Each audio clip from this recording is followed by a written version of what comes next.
Ah, le cinématographe. C'est grâce à cette invention que nous avons eu entre autres les premiers films qui ont conduit aux premiers films de science-fiction, aux premiers films d'aventure, aux premiers films de famille, de débutants sur internet, et enfin évidemment aux premiers films de boules. Mais alors, à qui devons-nous cette fantastique invention ? Je vous le donne en mille, direction la France, nous partons à la rencontre des frères Lumière.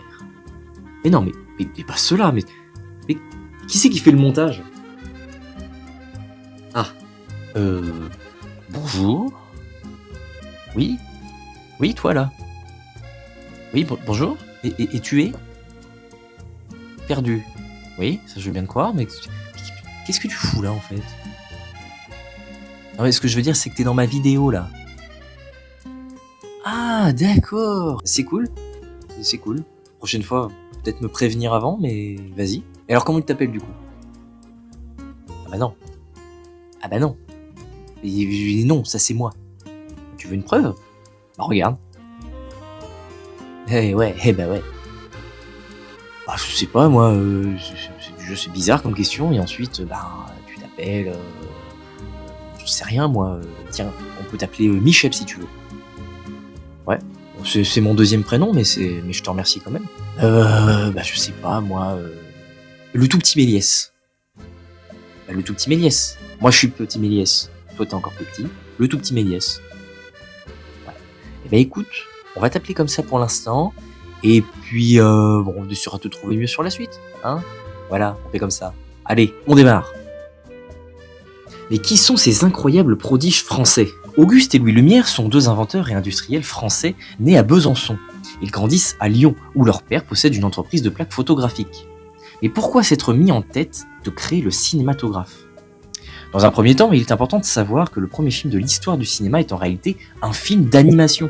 Et oui, c'est avec le court-métrage Pauvre Pierrot qu'Émile Reynaud a mis en avant un nouvel art. Auguste et Louis Lumière cherchaient donc à perfectionner les techniques d'image en mouvement, inspirées par les travaux d'Émile Reynaud et de Thomas Edison, qui avait inventé le kinétoscope, un appareil ne permettant qu'un visionnage individuel. Contrairement au kinétoscope d'Edison, qui montrait des images animées dans une boîte pour une seule personne, les frères Lumière voulaient un dispositif capable de filmer, développer et projeter les images devant un large public. Le cinématographe était plus léger, plus simple et plus efficace. Des deux frères Lumière, Louis était l'inventeur, là où Auguste était le commercial, qui chercherait par la suite à vendre leur invention. Et l'une des forces du cinématographe, c'est l'invention par Louis du mécanisme à griffe, inspiré des machines à coudre qui permettaient d'entraîner la pellicule par à-coups, image par image, rendant ainsi le mouvement plus fluide. Enfin, arrive le 28 décembre 1895, où, au Grand Café à Paris, les frères Lumière organisent la première projection publique payante de films. Parmi les 10 courts-métrages présentés, on retrouve la sortie de l'usine Lumière à Lyon, considérée comme le premier film de l'histoire. Mais les Lumières ne s'arrêtent pas là, puisqu'entre 1895 et 1900, ils continuent de tourner des films de moins d'une minute comme L'arrivée d'un train en gare de la Ciotat, qui surprend les spectateurs au point que certains reculent par peur de voir le train sortir de l'écran. Nous avons aussi Le déjeuner de bébé,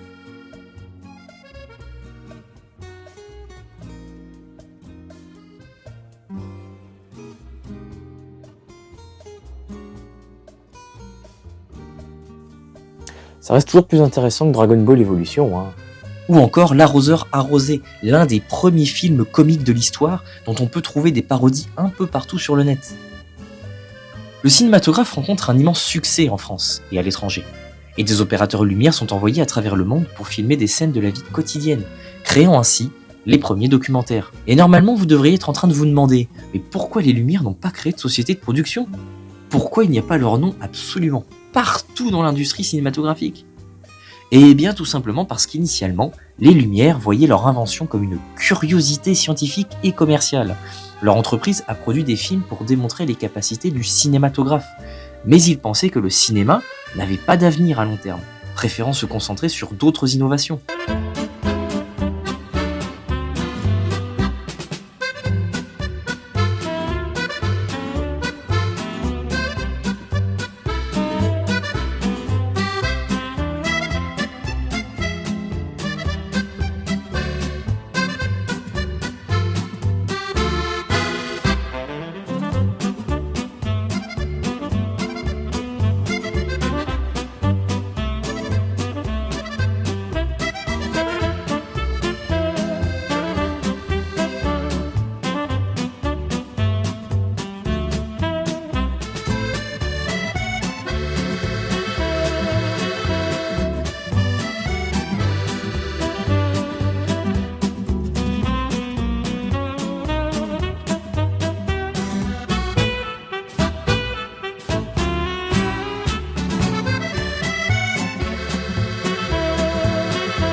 Et donc, dès 1900, ils abandonnent progressivement le cinéma pour se concentrer sur d'autres innovations.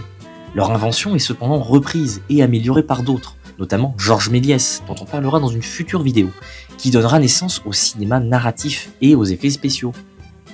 Par la suite, le cinéma ne cessera d'être amélioré, que ce soit par des Français ou encore des Américains, qui vont très rapidement mettre en avant le tournage en plein air. Ils seront les premiers à réaliser des films de fiction tournés en extérieur, ce qui amènera rapidement au western que nous connaissons tous, entre autres. Les Frères Lumière restent aujourd'hui les pionniers du cinéma, ayant posé les bases de ce qui deviendra l'une des plus grandes industries culturelles du monde. Et voilà, maintenant vous savez tout ce qu'il y a à savoir sur la création du cinématographe. Je vous remercie d'avoir suivi cette vidéo, je vous invite à la commenter, à la liker, à vous abonner, et à bientôt sur la chaîne du Petit Méliès.